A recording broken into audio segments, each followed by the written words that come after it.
Spin Firearms here, and today I'm going to revisit the topic of keeping a round in the chamber.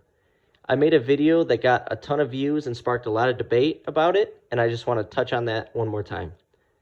So this firearm in particular, the Springfield Armory XD9 Subcompact, really helped me get used to keeping around the chamber because it added that extra layer of protection without taking away time from a situation and getting around on target. This grip safety was huge. This was one of my first carry firearms, and this grip safety helped a lot. Now, the way that works, for those of you who don't know, is I can't pull the trigger.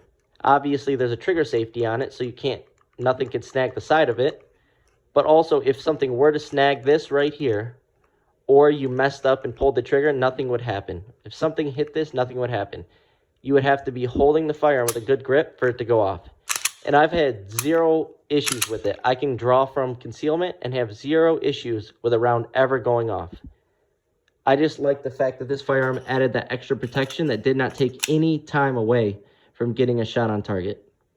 Now, there's a lot of great options out there. People say, oh, what about a manual safety? Yes, I have a manual safety on my firearm, but I don't use this ever. This takes extra time. I like manual safeties when it comes to learning and feeling good about keeping around the chamber, but there's many good ways to get used to keeping around the chamber. For instance, with the Glock 26 that doesn't have a grip safety or a manual safety, what you can do is keep your magazine loaded or rack the slide, and when you're walking around, you'll realize that this trigger never gets pulled. It'll be in your holster, and you'll realize that this trigger never gets pulled unless you intentionally let it go. And that's a great way to learn that. A lot of people were debating in the topics if it takes time to rack your slide and all that, and obviously it does. When you're being attacked, it doesn't. If you have great situational awareness, you can still get attacked. Not everyone's perfect. Not everyone is watching everything at every moment. It could be a completely innocent-looking person walking up to you that can draw down first, and you're going to need all the time you can get.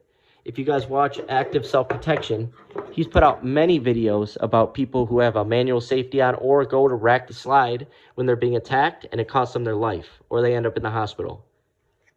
That's why I keep around the chamber. There's even other safeties, such as right here, this is the Mossberg MC2SC, and this is a crossbolt safety.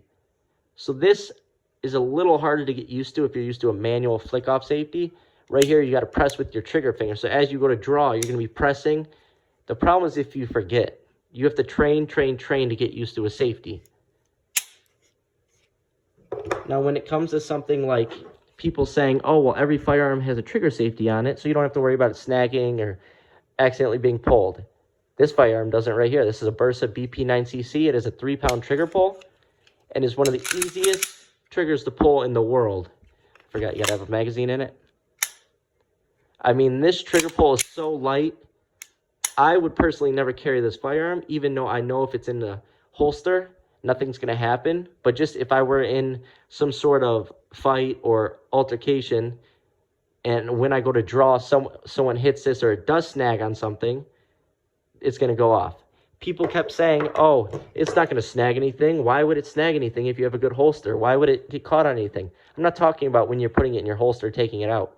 I'm talking about when you draw on someone, if they have you, pinned down, or you're fighting them, or you're battling for the firearm, that thing can go off. That thing can get snagged on something, shoot yourself in the leg, shoot yourself in the foot. It could even shoot the other person. So that's what I meant when it comes to getting snagged on stuff. That's why this grip safety is awesome. If you don't have a perfect grip on it and you're fighting for it, it's not going to go anywhere. But the second you're ready to let off rounds, you want a good hold on the firearm anyways, that thing's going to go. That thing's going to be ready to go. And honestly, you don't have to push it in all the way. It just has to be about halfway before that'll go off. You do not need a super tight grip. So that's what I meant with this firearm being a lifesaver when it comes to me learning about firearms, learning about trigger discipline, learning about good holsters, and learning to keep around in the chamber. Because you need to keep around in the chamber. People were saying, if you don't keep around the chamber, you basically have a brick. That's what you have. Because if it comes down to it, you need every second you can get to save your life. And if you don't believe me, watch the channel Active Self-Protection. And there are many videos on there that show an example of that. So yeah, that is keeping around the chamber revisited. Like I said, I keep a Glock 26 on me all the time. And a Springfield Armory Hellcat. Neither have any external safeties, grip safeties, crossbolt safeties. Just a trigger safety and drop safety and internal safeties. and I feel completely comfortable and have never had an issue with it.